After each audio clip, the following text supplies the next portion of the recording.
Hello and welcome back to Rogue Trader. We are now leaving the pit to go back to doing the main story of this area.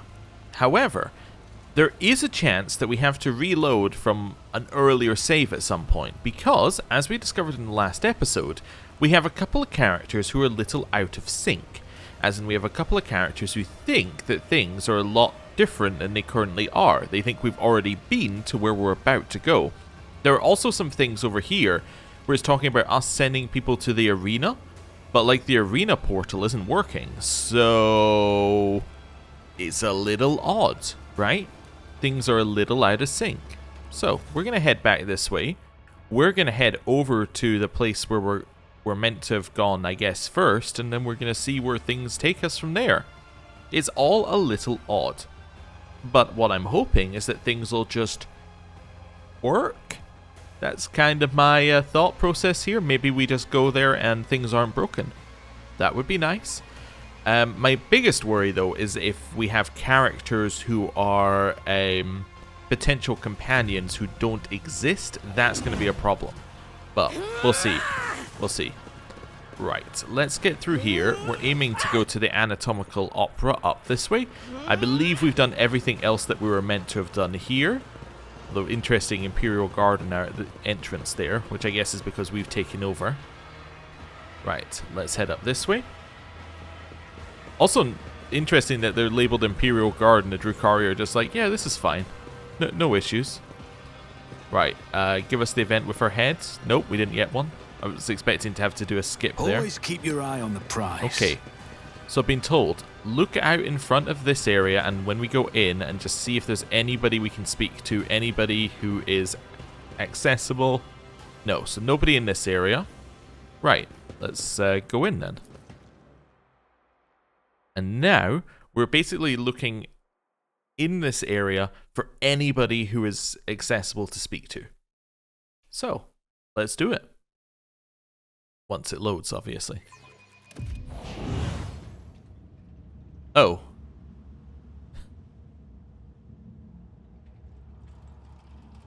Nope, we're fine. We just fell over. Maybe?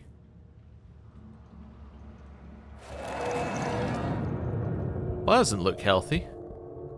Oh! Master Helmsman Revor. That's interesting. Oh, we're in the hallucinogenic state again. The lamps emit rays that hound your pupils, burning and biting them like angry snakes made of light. Okay. So I guess we can do this to see if we can speak to people. Yeah, okay. Nobody here. Nowhere we can go, so we can just see them there. Through the bars of the grate you are walking on, you see a bottomless abyss. It beckons you to jump in and promises an embrace softer than any feather bed in the world. Okay.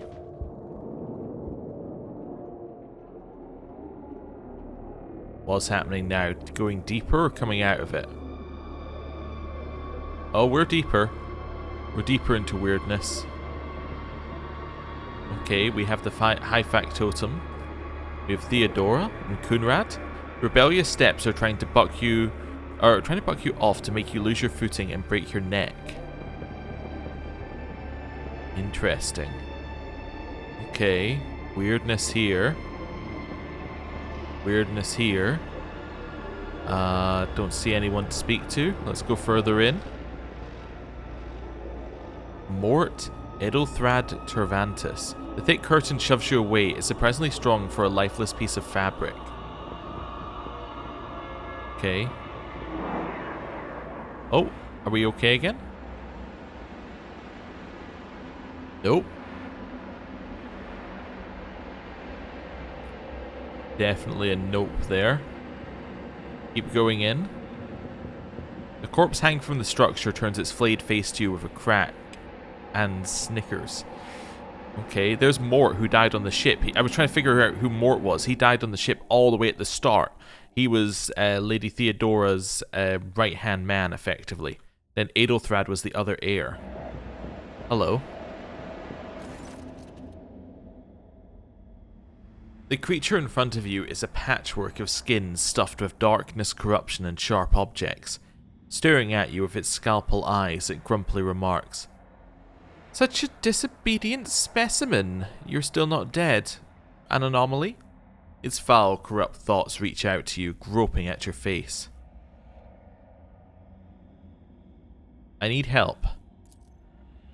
But I see you will soon become a very obedient specimen. Convulsive spasms, hysterical reactions. Come here. The creature pokes you in the chest, its triangular fingernail easily penetrating your skin. A strange sound throbs at the edge of your awareness, a sound similar to your own scream.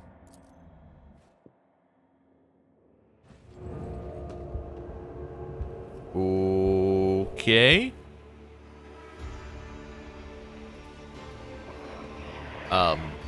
Alright. A grotesque, spider-like figure looms over you, its limbs wave frantically, chittering and clicking as they rip something apart, then stitch it back together. And you realize that his canvas is your flesh. The Xenos' gaze is indifferent, and his low voice echoes through the room. The sample has been extracted. The specimen is alive. Body and mind expected to function within normal parameters, Monkey. Praise be to the Exalted One. Shireen, I thought you'd up and pegged it and left me in this shithole. Silence, specimen, or I shall take your speech organs and your head. Let's examine the Xenos. There's something fundamentally wrong about the Xenos' silhouette and its twitchy, abrupt movements that sets your mind reeling in disgust. Each of its mechanical tool appendages seems designed to be as sickening and horrifying as possible. What happened to me? The control worm in your nervous system detected my proximity. It signaled it was dying by injecting a lethal dose of hallucinogenic euphoriants into your bloodstream. A resourceful individual. That thing in my head is your pet? The Drukhari holds up the pale maggot, the same one you saw in Marazai's hands. As you watch, the tool appendages perform a swift dissection. The maggot's flesh bursts under the scalpel-like claw and blossoms into a disgusting, slimy flower. The Xenos' slow manner of speaking creates an unnerving dissonance with the frantic movements of his limbs. I grew this specimen specifically for you, Monkey. During your interrogation, it intoxicated your feeble senses to limit unnecessary resistance. What a curious experiment it was.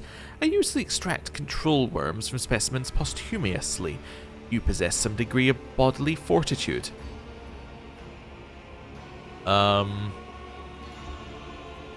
What were you gonna say here?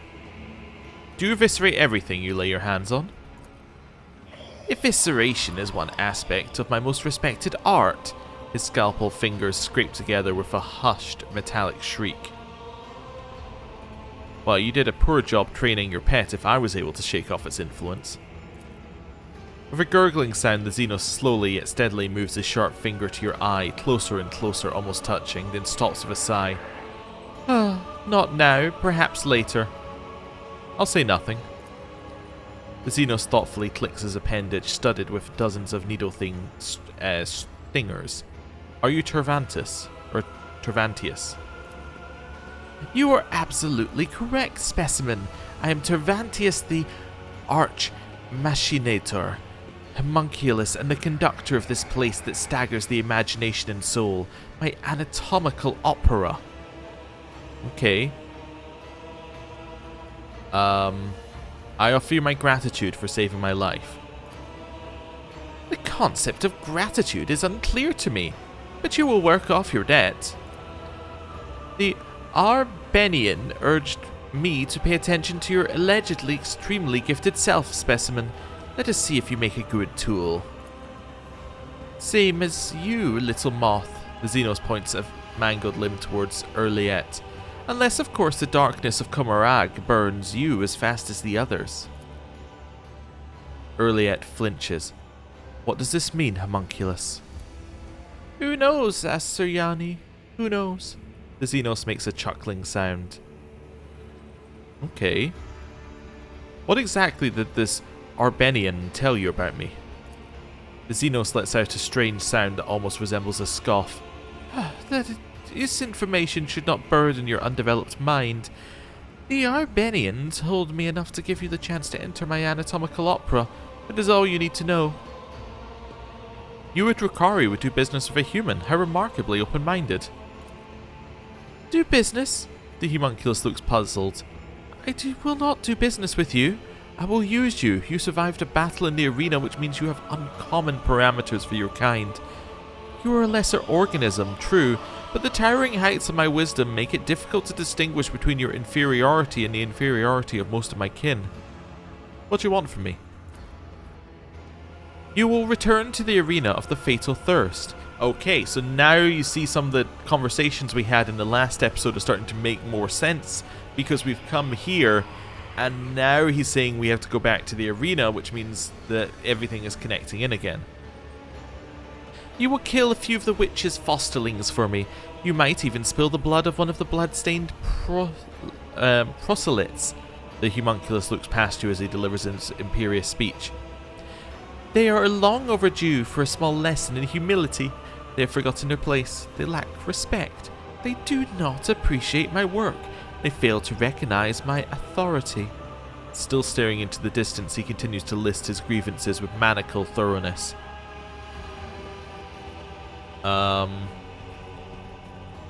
Okay. What do I get out of this, or will you coerce me as you do everyone else? Coercion will be more than enough. If you disobey, I will turn you into material for my creations and ensure that you feel and are aware of every manipulation performed on your flesh. But if you do as I tell you, I will let you live for a while longer. Cooperation will increase your odds of survival. As long as you continue to be of use, I will maintain your organic parts and perhaps even let you play with some of my less significant samples.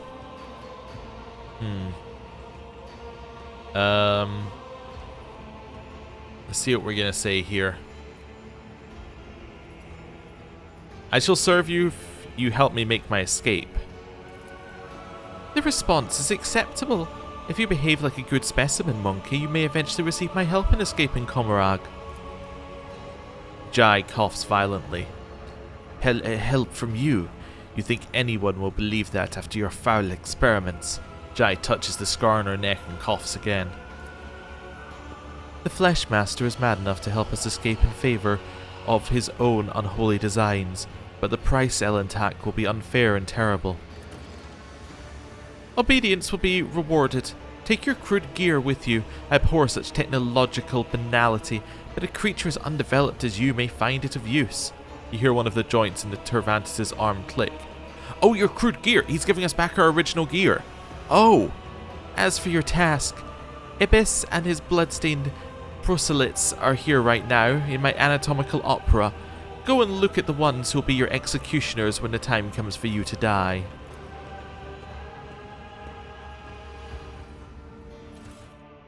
Our original gear! Move it all into this side, please. Thank you. The sheer primitiveness of your technologies. Go, specimen, deliver Tervantias' message of blood to the arena witches. The homunculus gestures imperiously at the exit. I require your aid, homunculus. Tervantias arches an eyebrow. You forget yourself, specimen. Go and serve my will, and should I ever decide to show you favour, I will do so at a time of my choosing. My success benefits you. It's reasonable for you to help me. The homunculus waves you off in irritation. If you're unable to make yourself useful, I would rather wait for you to die and find myself a better tool. You should be worthy of my attention, not a drain on it. Okay. Is there anything I can offer to repay a being of such brilliance for the attention he may graciously grant me? Tervantias' smile is a strange combination of contempt and pleasure. Your paltry possessions do not interest me.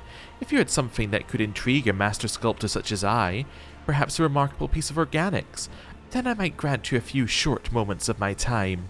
We do. If it is a sacrifice you want, artisan of flesh, then I am ready to offer myself as one. Urliet's voice vibrates, but she keeps her eyes locked on Tervantias. Will you take my flesh? I will take more than flesh. I can extract something far more valuable from a single shred of your organics. The homunculus smiles unnervingly. This does interest me. I will not remove much of her. Her functionality will not suffer. No, we will not speak more of this. Earliet frowns and you catch a strange look in her eyes, a mixture of sadness, relief, and shame. Tervantias shrugs and the spark of curiosity in his eyes fades. Okay. I'm going to take my leave. Oh, okay. Hold on a moment. Off on your merry way, are you? Well, good for you, but what about me and my damned problem? Jai points to the scar on her throat. Okay. Master Tervantias, I require a moment of your precious time and I'm willing to pay for it. After rummaging through what you have, Tervantias pulls out a fragment of flesh that has caught his eyes. He splits off a piece of it, places it in his mouth and thinks for a while and finally concludes, "Curious, you've earned my attention, specimen. Speak quickly." Ah, so he gave away the skin.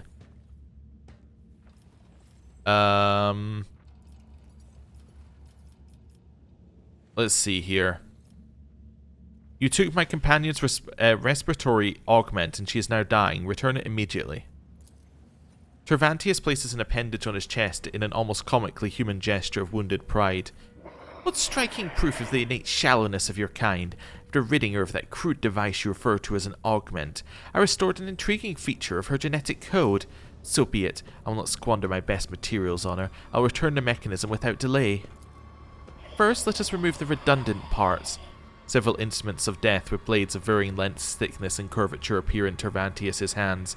He bares his teeth and addresses Jai in an insinuating voice. Which one do you choose? Jai's mouth twists and she looks ready to unleash a torrent of profanity in the homunculus's face, but she stops herself and swallows her ire. With her head bowed, the smuggler lies down under the Xenos' knife. So that got us a level up, actually. Interesting. And she should now have no negatives, right? She's back to normal. Fantastic. Okay. So I want to do a save here. So that shows me that at the very least, her dialogue was not locked in place, because we previously said we would wait till we got back to the ship. That is not what has happened. So you were meant to come here first. Okay. Let's speak to him.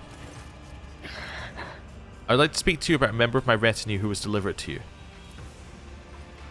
Which specimen in particular interests you? You tortured my tech priest Pascal. Why? Shireen, now you really still trying to find logic in this Ashmag's actions. I was curious to see what kind of symbiosis might emerge between rudimentary monkey augments, my own unflawed creations. Much like cartilage infused with steroids will swell a subject's feeble body, new computational circuits sprouted throughout his algorithms. I found the process enlightening. Okay, thank you. I would require a moment of your time. So he's taken the pain converter. Okay. I met a monster in the mangled sector, a creature that can steal years of its victims' lives and mutilate their bodies. Are you able to heal that? Tervantias' mechanical limbs start to wave with excitement. I recognize the mark of Chthonus' exquisite feeding. What an honor it is for you to be the vessel with which my marvelous creation satisfies its thirst, and to give your modest life force so that it may be transformed by energy converter. Fear not, specimen, it's within my power to reverse the effects of its touch. The Chthonus was an interesting experiment. One that could convert the life forces of its victims into fuel, but it was a flawed, disobedient specimen that escaped. He glances at you mockingly. I do not recommend escaping, specimen. The pain from the transformation only stops after I inject the blocker, and I only do that at the end of the procedure. Do you wish to spend the rest of your existence with the sensation of your skin melting and your bones snapping? So have we now cured Abelard? We have! Fantastic! So this is effectively bring him interesting things that you find, and he will do the curing for you. So can we cure ourselves now? Actually, let's leave a second here. Are our stats even lowered? I don't think our stats are lowered right now. No, we're back to normal. Interesting.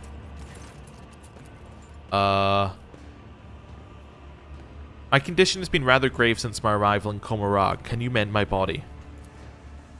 With a loud click of his scissor-like fingers, Tervantias' voice turns ghoulish. Let's see what kind of interesting damage your body has taken and which parts of your miserable organics can be improved without inflicting any substantial harm on your sanity. Try not to scream, some specimens end up tearing their vocal cords during this procedure. Then again, you will scream whether you want to or not. So we're now back to normal. I actually don't think that did anything for us, but I just felt we should. Okay. I shall need equipment if I'm to kill your enemies. The servants are always dragging worthless trifles in here. I have no use for them. Find yourself a club or sharp stick suited to your abilities. You could try something more advanced, assuming you are not afraid of accidentally killing yourself with it. Oh, and he's now available, and we can just take this stuff. Or can we only take one? Let's assume that we cannot take it all, right? I want the gloves. Okay, we can take it all. Right, I'll take it all. I just wanted to make sure before we start grabbing things that, you know, we took the most important one first. And there's no rep here because, yeah, it's not a rep kind of place. Okay, cool. I want to know more about you and your craft. I'm not in the habit of conversing with specimens, but if it increases your motivation to serve. What is your craft? It's an absurd question befitting your small-minded kind. The homunculi are artists of anguish and masters of flesh, the delvers into the unexplored sources of pain, the greatest among their people. My head holds a brilliant intellect, my hands command power over life and death, my body is the pinnacle of surgical discipline. Our minds hold the knowledge of hundreds of generations. Are you aware of the beautiful variety of essences that can be extracted from the psychic energy of a dying sentient creature? Of the ways shades of torture and methods of termination alter the essence's properties? This is the great alchemy of death and transformation. Am I to understand the most fearsome Drukhari warriors are created by artisans such as you? Without a doubt, even the most skilled witches and mighty Kabbalites are outstripped by the pure destructiveness of our genius. Yet, I long ago rose above the building of commonplace battle beasts. The monstrosities I create are unique. My last specimen, the Chthonus, surpassed every trifle I'd ever made by my rivals. I fed its elite warriors until it escaped and hid in the mangled sector. I would have caught it, but then a new idea drew my attention. So that's what we killed, and this is the clue to go and kill it. So you see what I'm meaning? We did things in the exact wrong order. We killed the thing, we then went to do the commissar, and then we came here. We should have done it in reverse order. Anyway. At present, I'm working on a grotesque of previously unknown power, built from the most exquisite and exotic body parts from strong fighters. Specimen, if you ever see a corpse of a fine warrior or mighty creature lying at your feet, cut out the best part and bring it to me. I still find you some interesting samples. Kimora Gelentak. Do you not get enough monsters in this accursed city? Good specimen, your cooperation will be rewarded. Okay, it just gets us a quest. I think we're actually going to fail it. Why did I survive the interrogation which Marazai brought me? Your body was given to me for disposal. It was thrown into the cesspit. The homunculus's voice grows thoughtful. It is an anomaly that the specimen did not die. I must consider it fitting the disposal chute with a shredding mechanism. Urliette shakes her head. The master of flesh is twisting the truth, Elentak. Had the Arbenian not interfered with the Archon's trial, it is unlikely that anyone could have survived that questioning. Until this day I could only dream of meeting such a wise and enlightened being. The homunculus's limbs react with excited chatter or clatter of blades. I have few equals in Komarag. My knowledge is vast, and it goes beyond the mysteries of flesh and essences. I have observed the disjunctions where the destructive energies of the unreal erupted here in Webway. I have studied that devastating force and learned to harness it. I have crafted size stiflers to keep the space around the spire intact. I have touched knowledge so ancient. Tervantias abruptly ends his speech, casts a suspicious look at you, then snaps. It's not necessary for you to know, specimen. Let us stop there. I'm not going to give him the things right now. Or maybe we do want to give him the things, because then we can fight it later. That's an interesting thing. I'll hold on to our bits, actually, in case there are any other people that we need to heal at some point. There's also something over here. Interesting. Did we go over there? Okay. Rise to the Let's do that top or get first. left in the dust. Shoot sends materials to the corpse dump, materials such as you. Oh, there's Marazai. Hello? Are you just standing here at the edge? Hello? Oh. The tall Drukhari, whose body is riddled with painful-looking puncture wounds and dotted with metal rings and clamps, lets out a chuckle as you approach, begins speaking in his own language. Your elucidator hisses to life, translating the words. Look, Carrion, is this the monkey that cost you your place at the Archon's side? Marazai's eyes flare with turquoise fire at the sight of you, an immediate uncontrollable urge to kill. The Drukhari seizes the blades hang from his belt and freezes at the shout of the metal-studded Xenos. Careful with the meat for the arena, Marazai. If Sinistoria is short on toys for her fighters, you will be punished again. She seems to enjoy pitting you against Chimerae. Maybe this time she won't deem it necessary to give you back your skin after you slay them all. The motionless Marazai turns his head towards his kin, and he notices a thin red stripe on his neck below his ear like a fresh stitch. Shaking with barely contained rage, the former Drakon stares at you with dark eyes. Okay. Let's see what we're gonna say here. Let's snap the elucidator shut and address Marazai. I want to talk to you. Marazai looks at you again, now more surprised than enraged. Glancing at the witches, he switches to Low Gothic. What, monkey? I saw what happened at the trial. You were tricked. The Drukhari narrows his eyes. Tervantias' creation must have been a low-grade imitation if the mirage did not completely overwhelm you. Even if what you say is true, what is it to you? You are trapped, I am trapped. We could help each other. You help me? The Drukhari snorts disdainfully. Why would the quarry help the hunter? If you expect me to believe that... let's see what we're gonna say.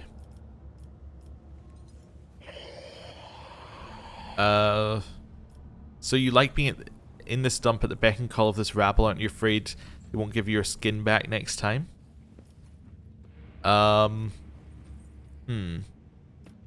think we'll make a deal. Let's make a deal. You help me take out my enemies, and I will help you take out yours. I am kind of falling into what I like to call the companion clause in these games.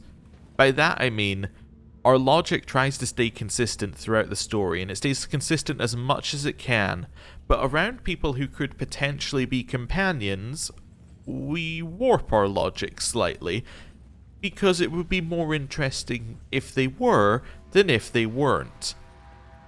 Let's make a deal. You help me take out my enemies, and I shall help you take out yours. Marazai lifts his chin and lets out a hiss more pensive than angry. Aye. Abyss makes an impatient gesture. I'm tired of listening to you and your old friend whispering in that primitive babble. Enough, we must go. Marazai grudgingly obeys the order, but as he walks away, he cannot resist tossing another unreadable look in your direction. Okay. So we've seen them, and we've suggested we can be friends, but we don't know what he's going to do about that. Okay. Over here. There are more areas that we can access, obviously. I just don't know how we actually access them. What's this?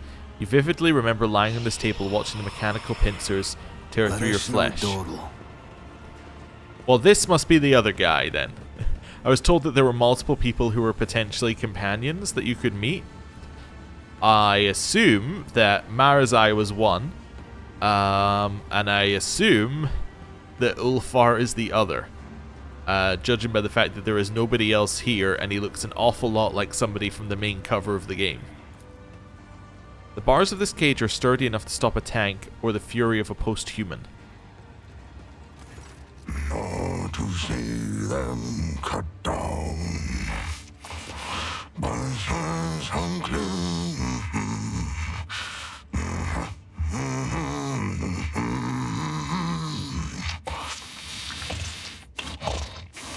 I'll let alone. The paws guarding. Singing softly under his breath, the man of enormous proportions is intently stripping raw meat from a bone with his teeth. His unwashed red hair is falling into his face, his beard is matted and blood-stained, and the aforementioned teeth look more like fangs than any human equivalent. A less knowledgeable person might not recognize this giant humanoid, but you are well aware this is a space marine, an angel of the Emperor. The scar tattoos on his body, which at first appeared abstract and primitive, together form the angular image of a wolf's mouth with bared fangs. This person must be the genetic offspring of Leman Russ, the space wolf of Fenris.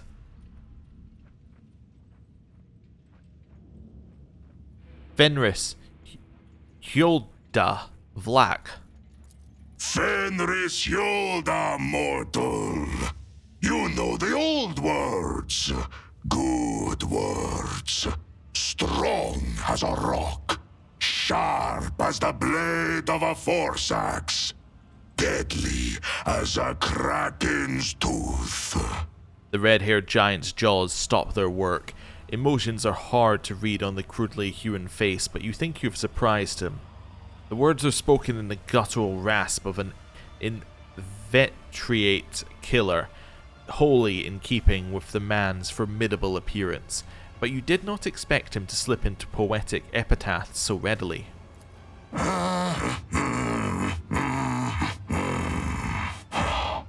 What do you want? Picking a piece of meat between his teeth, the warrior resumes his murmured singing. Between the lines of his songs, he tosses out what he said. I study the man. The huge body with straggly, overgrown red hair perfectly suits the deep, chilling voice of this man, or of this beast in the guise of a man. Tribal scar-like tattoos cover his chest, arms, and back. You glimpse the intricate braids of his mass of unwashed hair. His body bears so many pale scars that you cannot count them all, and muscles bulge beneath his skin like boulders.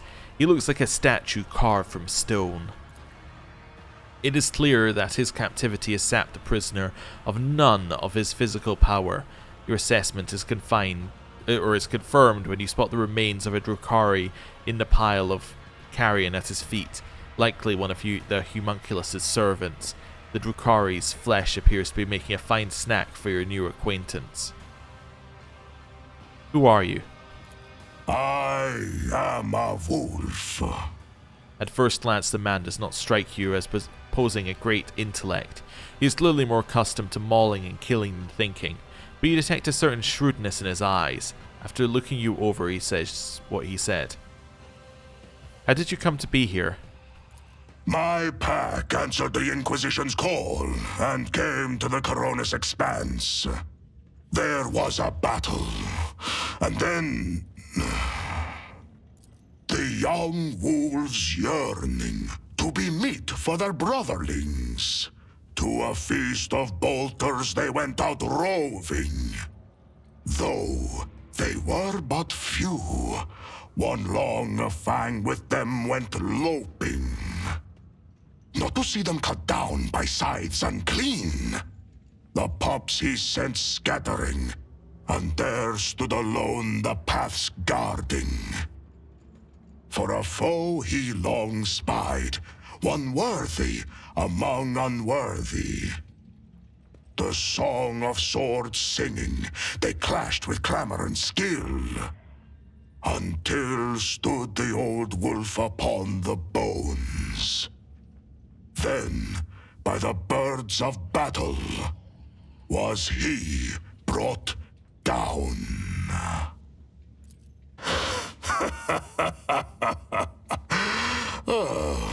Was that clear enough?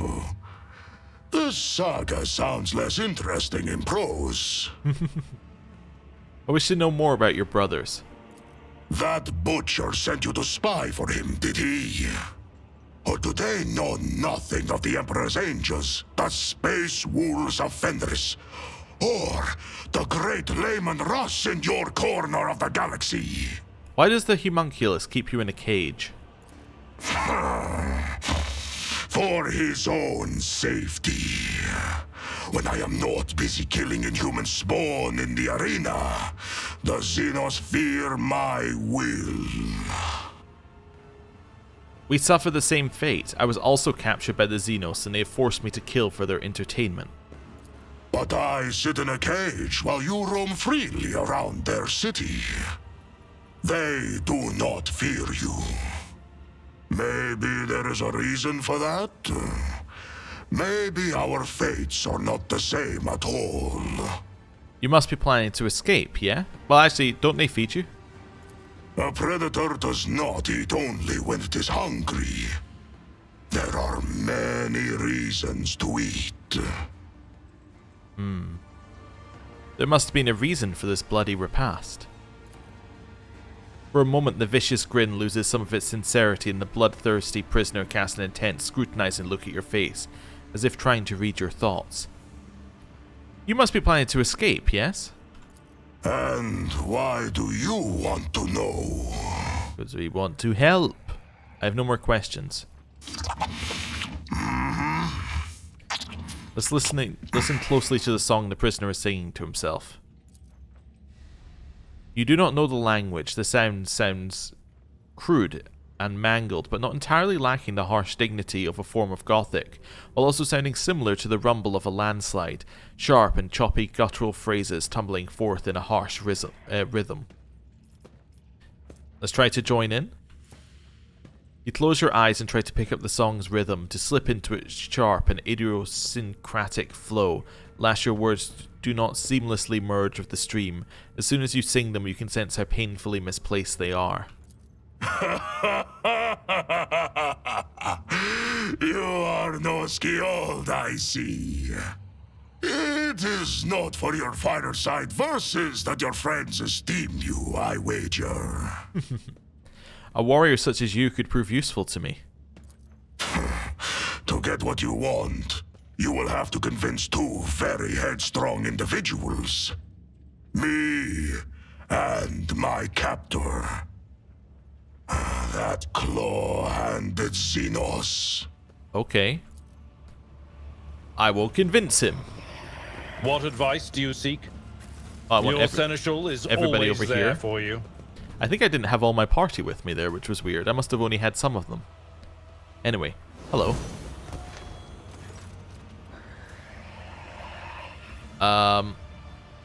Master, allow me to take the space marine you keep in a cage. No! The homunculus snaps curtly and he returns to his work. Noticing you are still waiting for something, he hisses irritably, not taking his eyes off the experiment. You wish to continue wasting my time for your pathetic pleading and whining, specimen? Then you know the price. Pay up or get out. Here's a bag of samples. Of course, master. Tervantias extracts a piece of flesh, examines it fastidiously, palpitating and tearing off fragments, and places it in some sort of container. It will do. Obedient specimen, so be it. You've earned a few minutes of my attention. The answer is still no. This particular monkey specimen has phenomenal parameters. I previously studied two other specimens of the same breed, but have yet to untangle their genetic secrets.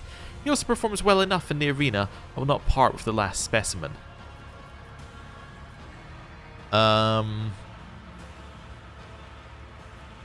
Surely the loss of some monkey could never impede the work of a mind as great as yours. Perhaps the genetic subtype of all three specimens was defective, and this is the cause of my limited success. In that case, the loss of this specimen would not be significant. I recommend pain as a means of pacification, and you can take his armor. I found it entirely unintriguing. Tervantias hands you a bone key. Oh ho ho ho ho! I think we just got ourselves a space marine. Hello. I need your help. The prisoner looks at you expectantly without stopping his chewing. His expression shifts subtly, as if his affected crudeness of mind and manner has been replaced by focus and cunning. Don't you want to slay Xenos with me? Why didn't you say that at the start? What did you expect? Did you think you would waft the scent of slaughter under the bloodthirsty killer's nose, and it would rush off to do your bidding? I am planning an escape. Are you with me? Why would I be? You are a stranger. How can I trust you? You could be an enemy. Worse, you could be an idiot. We are both servants of the Emperor. We ought to help each other in this perilous place. Do you serve the Emperor? Or are you a puppet with the hand of that Xenos butcher up your arse? How am I to know whose words you speak? Yours or his? How am I to know what plot you're trying to draw me into? Are you a coward then, afraid to come out of your cage? When I rip your insolent tongue out of your throat, do not ask why. This is why. Stay in your cage then, fool. He will not join us? Wait, what? I did save before I did that, right? I saved after I did something. Check real time. Okay, I think this is fine. So we got the key, but he didn't want to join us. Why not? So he doesn't trust us, but why doesn't he trust? Is there anything we can do to make him trust us? Interesting, interesting. So do I have the key? Let me just check that we're there. Oh, okay, I don't have the key right now. Okay. Tervantias the Arch Machinator. Okay. Wonderful. Right. Keep your over wits here. About you.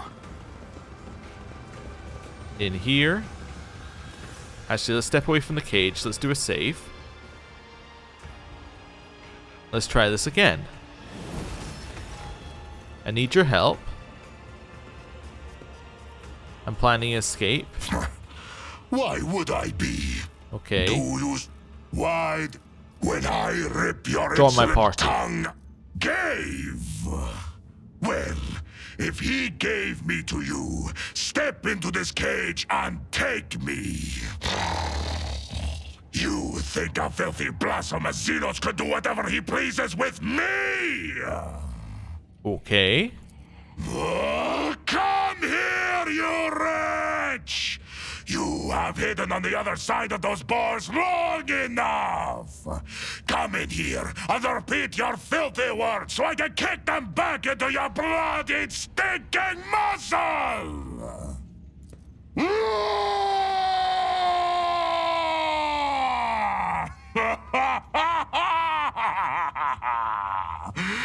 Fine! You got a rise out of me!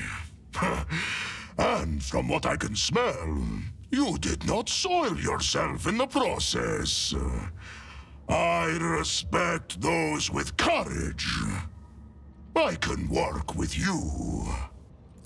It seems Tervantias is not as clever as he likes to appear if he's letting me out of the cage.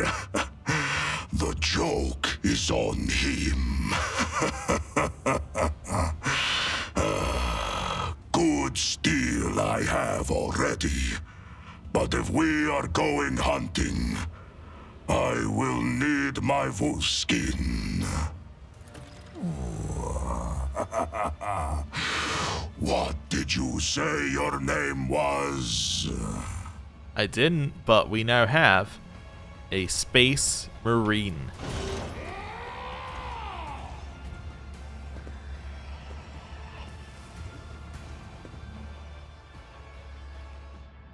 Ulfar's abilities. Ulfar is a space wolf, a mighty space marine. His proportions instill respect in his allies and fear in his foes. But because Ulfar takes up 4 cells instead of 1, certain mechanics may work differently for him. Ulfar does not use cover or conventional human armor and weapons. Ulfar's unique ability allows him once per combat, instead of losing consciousness due to having his wounds reduced to 0, to become incapacitated for 2 rounds. While in this state, Ulfar cannot be targeted by abilities or suffer damage. He also counts as full cover for his allies. Okay, he's only level 20 as well. My god. Okay. I always keep my options open. Well, I'm going to save here. Yeah, let's do a save, and then we can go and see how we're going to add him into our party. Okay. Saving, saved. Okay. So leave here. Oh. Sorry, we don't get that dialogue because we got it 2 seconds before leaving the area. Okay. Yeah, we're heading back to base so that we can level up everybody. And it will give us access to everybody and be easier to do than doing it here. Which is why I have not been leveling up. Okay. But yeah, we have a Space Marine. Fantastic. Okay, it was weird that we had to say that Tervantias gave him to us. I thought that was going to be like the failure condition, was saying he gave him to us, because I thought he would not appreciate that. But it turns out him not appreciating that was what we needed to get him, weirdly. Anyway. Right, through here. Through here. Yeah, these guys all used to be Shriekers, and now they're resistance fighters. That's cool. Right, to the pit. So now, we should have some more dialogue to talk to people with as well. That'll be cool. I'm not entirely sure what our plan is currently, but, you know, whatever. We'll work it out. Okay, in here we go. He is fully decked out. Wonderful. So, we have Ulfar. He is very, very big, and you know what we have for him? One, he's using Astarte's bolter, which is interesting. We have this, the chainsword, which is better than his combat knife, I think. But if an attack with this knife kills the target, the wielder restores 1 AP and can make an additional attack with this knife. He gets a bolt pistol with it. Or we can give him just a very big sword. Although his combat knife does almost as much damage. This sword might not be good enough. I don't know, unless we put that in a second one. Although it also gives 10% critical hit chance and it deals 50% critical damage. Yeah, instead of having the bolt pistol, we might want to be using... My instincts tell me to refuse. Oh, can he has to have the pistol and that in one hand? Okay, so it had to take that position, it can't take that one? Why? I don't know. So I can't then be like, hey, I'm going to equip that in your other hand. This task to someone lesser. I have to choose to have it like this? Oh. Okay. Interesting. So I can also give him like a multi-melta if I want to. Can I do like type or like only he can use? That'd be useful. Oh, there's the heavy stubber. Yeah, because that all got unequipped. We have to re-equip everybody as well. So, is knife or chainsword? I kind of like knife for being able to do the extra attack, which I guess means we want to give him the bolt pistol as a secondary there. Yeah. Okay. The Space Marine's recoil is decreased by 2 times by strength bonus. The Space Marine's melee attacks also apply staggered on the target if they fail a toughness resistance test with a 3 times strength bonus penalty. Then there's wolfskin armor, which is 6 armor deflection. Ooh.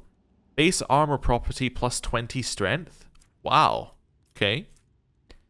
His cloak gives him 10% armor. As long as the wearer has performed both a melee and ranged attack this turn, every enemy in a 5-cell radius that is smaller than the wearer suffers 1 stack of perplexed.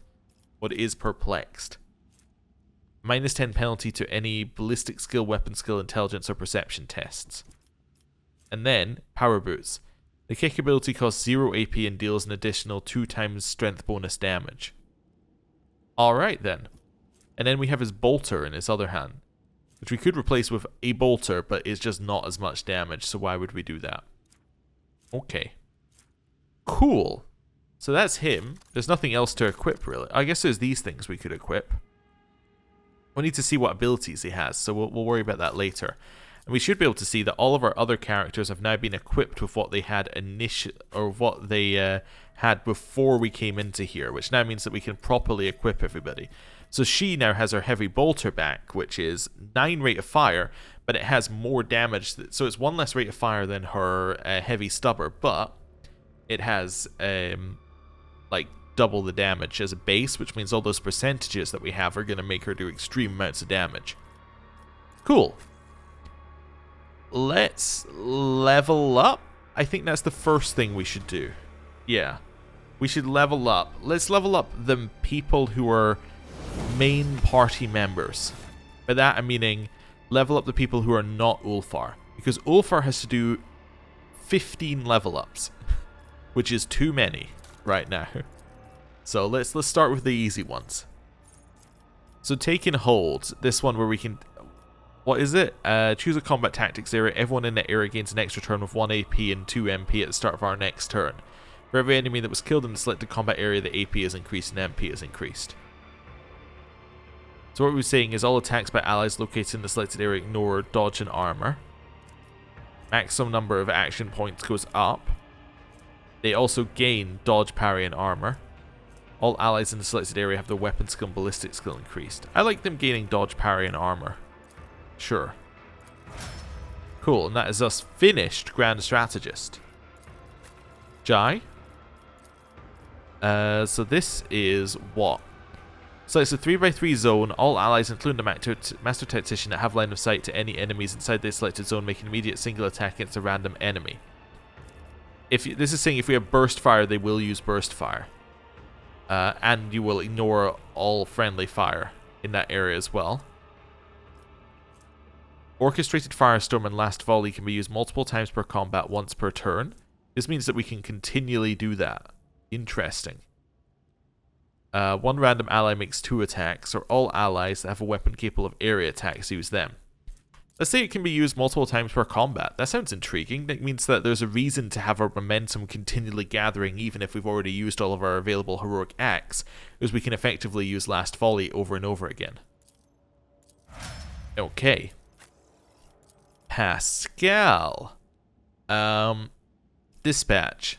Assassin makes an attack with current weapon against an enemy. This attack cannot miss and deals 50% more damage. It also deals damage equal to 25% of the target's missing wounds. And then all of your dodge reduction stuff is increased for this attack. Okay. Dispatch deals additional damage equal to 45% of missing wounds. Till the end of combat, whenever the assassin hits an opening, they gain lethality divided by 15 rounded down temporary wounds. That's not relevant. Target of Dispatch loses half current armor and deflection. If Dispatch kills the target, all enemies in a 3-cell radius gain 2 stacks of Disturbed or become staggered. I think I like this one. It means that if you don't kill it, that thing's going to have lowered armor and deflection, so it gives you a reason to use it against a powerful enemy. Earliette. So this is the one that doesn't work. It allows you to simultaneously make several attacks against multiple different bits of prey. All prey suffer 3 times perception bonus penalty to armor until the end of combat. Why's your willpower lowered so much? Foul Sight Veil. Oh, it might be something we equipped. Gains agi bonus MP and restores 3 hunts of hunt down the prey. So that lets us select more prey. Whenever the bounty hunter attacks exactly one target with Wild Hunt, this attack deals 300% damage, or all prey has agi, or is MP reduced by agi bonus take away 3, but by no less than -2, so it would be -3. I like this one. It gives us MP and allows us to have charges of Hunt Down the Prey. Hunt Down the Prey is this, right? Yeah, so let's just select more prey. That seems good. Argenta, final arch militant ability. Oh, she hasn't. Wait, has she not had an upgrade to her ability? No, she hasn't. Interesting. Okay, what does it do? It can make 1 additional attack each turn, including the turn this heroic act was used, and it gives her the first attack after using this ability, and each turn afterward costs 0 AP. Yeah. First time in combat, so the Archmilitant reaches 0 wounds while under the effect of steady superiority or heroic sacrifice. They restore 20% of maximum wounds. Until the end of combat, every attack grants a stacking 2% bonus to critical hit chance. actually pretty good. Till the end of combat, the Archmilitant's attacks do not spend MP. Additionally, each attack gains a stacking 5% bonus to dodge for 1 round.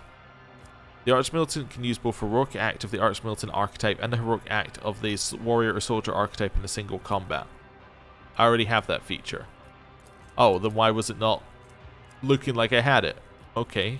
I think the stacking bonus to critical hit chance is really good. You might be like, what's the point? With Confident Approach, you always crit. Yeah, but if you have maximum critical hit chance, your crits do normal crit damage. So, like, the closer you are to that maximum critical hit chance, the more your crit damage is going to be, which is very, very good. And it always deals maximum damage, so yeah, let's do that. Anyone else? Ah, yes. Abelard. Okay, so I don't know which one he already has. He didn't have fell bonus, right? It was this one. Till the end of their next turn, the Vanguard cannot die. That was it. So we want either every attack made by the Vanguard makes them a priority target for the enemy hit, or till the end of combat, all allies in a 3-cell radius around the Vanguard suffer minus Vanguard's toughness bonus divided by 2 less damage. This one's not terrible, actually. Until the end of combat, the Vanguard gains fell bonus momentum for each attack that hits them. Now, you might be like, that's not very good, but, you know, fell bonus of 4, gain 4 momentum every time. We only have 5 resolve, so effectively it's like the start of turn amount of resolved momentum you get, which is okay. I never use this anyway, though. Let's do the one that scales off toughness, because that makes more sense. Right. Then we have Ulfar. I think I'm going to leave Ulfar till next time, just because I want to set everything up. I want to make sure that he is done properly. I want to spend time thinking about it, and I want to also speak to him as well next time. So, thank you very much for watching. I'll see you next time. Goodbye.